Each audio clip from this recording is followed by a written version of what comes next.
Hello, it's Not Bad Cat here on November 18th, 2022 with your weekly Rimworld mod updates and uploads. Last week, we covered mods for the Biotech DLC focusing on genes and xenotypes. This week, we're going to focus on another part of Biotech, the Mechanitor, Mechanoids, and pollution. Almost all of these mods require the Biotech DLC, just a few can be used without it. After this week, we'll get back to less themed episodes, because not everyone has Biotech and mods of all kinds are still being released. But let's take a look at this week's mods.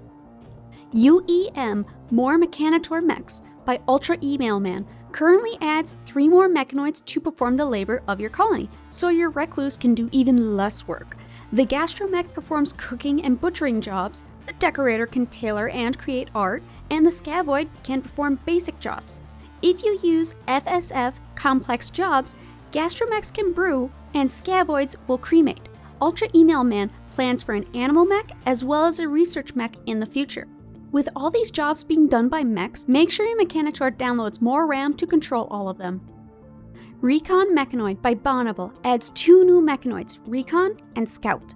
Recon mechs are the same size as a baseliner and have the same movement speed. Scout mechs are smaller and faster, but with less health. They'll start with being able to use the SMG equivalent Slugger, but need high mech tech research for the charge shot or rifle. Their hostile counterparts can be found in Mechanoid raids. Service Mechanoid Raids by Bonnable lets the non-combat mechs join raid groups. Raids will still have fighting mechs, but it's silly to see a lifter out to get you. Maybe it rearranges your storeroom. Or it's gonna bring back all those corpses in the river. I know you have a dumping ground out back, so a vacuum cleaner might be out to get you. Resurrect Enemy Mechanoids by JD allows you to convert those Mechanoids that dare to drop on your colony. You will get a new filter for Resurrect bills to allow enemy mech corpses. This means you can make termites and Apocrytons your allies. The Apocryton's hate aura won't affect allies, and you can use its Resurrect mech ability. Just make sure the Mechanitor that controls the Apocryton has the bandwidth for the resurrected mech, or it will become uncontrollable. Tiered Mechs by Super Pyromaniac adds better versions of Mechanoids you can build. Advanced mechs have a skill level of 16, and Ultratech mechs hit the cap of level 20. Each tier has faster work speed and increased carry capacity as well. They're locked behind research and require more materials. I don't know about you, but I find basic vanilla mechs to be overpowered with skill level 10.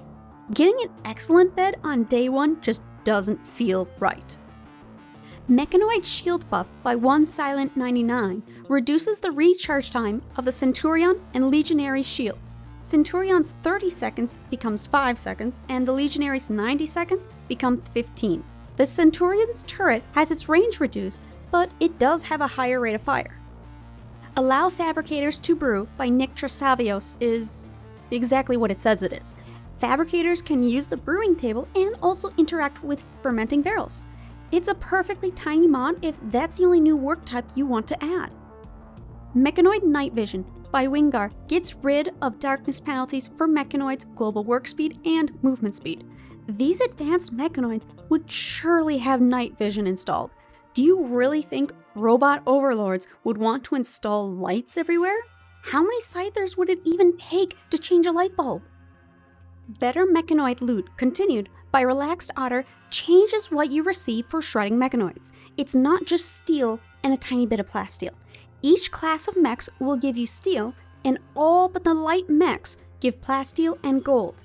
Heavy mechs, centipedes, and super heavy mechs give components. This mod doesn't require biotech either. Plus, the mech nodes become free sun lamps too. Mechanoid Idle Optimization by Surgcart could be a PC energy saver if you're doing the Recluse Mechanitor scenario. Do you notice your TPS dropping whenever the mechs don't have a job to do? This mod changes the idle behavior of Mechanoids to shut down and wait until they have a job. Surgcart has another mod that could solve this problem too. More Mechanoids Work Modes by Surgcart adds 8 new work modes to your Mechanoids to make sure they don't get to stand around the water cooler. Work and Recharge mode performs the same as the previous mod, now for all Mechanoids. There's also Escort and Recharge, and Work, Recharge, and Escort. And to make mechs even more useful for combat, there's Find and Destroy, Wait for Enemy, Ambush, Defend Yourself, and lastly, Work and Wait. So much less micromanagement. Mechanitor Command Relays by Hydrologists adds relays that create a command radius around them. You'll need a standard subcore to construct a relay. A Mechanitor will be able to command their Mechanoids as long as the mech is within the range of any relay, even on different maps. Mechanitor Command Range Extenders by Hydrologist adds implants that can increase a Mechanitor's command range by 5 each time, up to a maximum of 55. There are several levels of implants locked behind standard and high mech-tech research.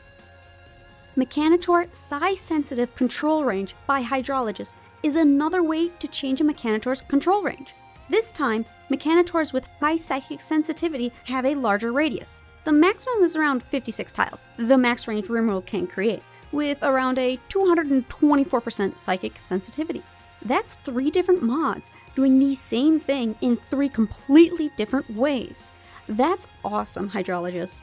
And that's not their last mod today. Advanced Band Nodes by Hydrologist adds Advanced Band Nodes. It's a space saver and a power saver. They do need high mech-tech research, but provide 4 bandwidth instead of 1. Half the power of 4 vanilla band nodes, and one advanced component really isn't that much of an additional cost for 4 times the drone labor. Toxic Waste Pack on Shelves by Sky as a Nerd also does exactly what it says in the title. Now you can condense your pollution and display it nicely on a shelf. Because putting it on a shelf magically makes the area less horrible to look at. Shove it somewhere and pretend it doesn't exist.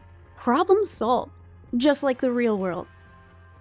Waste Container by Aoba is another way to deal with your pollution, but this time it's hidden from view completely. Just toss it in the trash. Any stored waste will slowly decay and cause no pollution. Just don't let it get damaged. It explodes, and that's kinda bad. Yayo's Pollution by Yayo is the natural course any Rimworld will inevitably take. By default, the planet will be consumed by pollution in about 13 years. You could probably ignore it for the first 5 years. Maybe your colonists are pollution deniers. One faction will have 6 settlements that spread pollution. You can save the Rimworld by attacking and destroying these settlements. You can change the speed pollution spreads, the faction that causes the pollution, and the number of settlements that leak waste into the world. You know the Shadow Empire loves Rimworlds, since there's less regulations and cheap labor. And that was the mod updates and uploads for November 18th, 2022. While today's episode focused on mechs from the Biotech DLC, next week we're going back to the random assortment of mods. You're here to hear all the new mods and awesome updates, but I keep plenty busy with just new mods, and some mods defy categorization. Or they pack a whole lot into one mod that it's hard to remember which faction mod that one feature is in. Vanilla Expanded Team? But I digress. Subscribe so you don't miss next week's episode, come join the Discord, or join my Patreon. Tell me though, how many Scythers does it take to change a light bulb? This is Not Bad Cat, signing out.